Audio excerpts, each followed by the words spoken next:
పెళ్ళైన తరువాత ఇంట్లో పని ఏం చేసినామో అర్థం కాదు, ఏం చేస్తున్నామో అర్థం కాదు, ఏం చేయాలో కూడా అర్థం కాదు. ఇంకా ఇప్పట్నుంచి ఇప్పటి వరకు ఏం పని చేసినామో కూడా అర్థం కాదు. అట్లుంటుంది. ఇంకా దీనికి తోడు ఒక 2 పిల్లలు ఉన్నారనుకోండి, అబ్బా ఇంక ఎర్రగడ్డకి ఎప్పుడు వెళ్తామా అనిపిస్తుంది. ఇదే నిజం.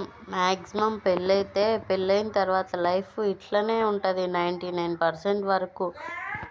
మదర్హుడ్ అనేది మనం మాటల్లో చెప్పలేమండి. మనం మదర్ అయితేనే అదంతా మనకు తెలుస్తుంది. అసలు ఎంత కష్టం అంటే ఆ టైంలో అబ్బా మనం మదర్ అయితేనే తెలుస్తుంది అదంతా. హలో మై డియర్ గర్ల్స్, ఈ వీడియో మీకోసమే. ఒకప్పుడు అంటే బిఫోర్ మ్యారేజ్ మనం చిన్న జలుబు చేసినా కూడా జలుబు ఎవరికో చేయదన్నట్టు 2 days మంచం మీద పడుకొని ఉంటే మంచం దగ్గరికి ఫుడ్ అంతా తీసుకొని వచ్చేవాళ్ళు అమ్మ వాళ్ళు. అలానే తినేవాళ్ళం కదా. ఆఫ్టర్ మ్యారేజ్ అయిపోయిన తర్వాత జ్వరం ఎప్పుడు వస్తుందో, చలి జ్వరం ఎప్పుడు వస్తుందో కూడా అర్థం కానంతలా అయిపోతుంది లైఫ్. మరీ లైఫ్ ఇంతలా చేంజ్ అయిపోతుందని నేను ఎప్పుడూ ఎక్స్పెక్ట్ చేయలేదు. ఎవరికైనా ఇంతే ఉంటుంది. కాబట్టి కొంచెం పని కూడా నేర్చుకోవడం బెటర్. వీడియో నచ్చితే లైక్, షేర్ అండ్ సబ్స్క్రైబ్.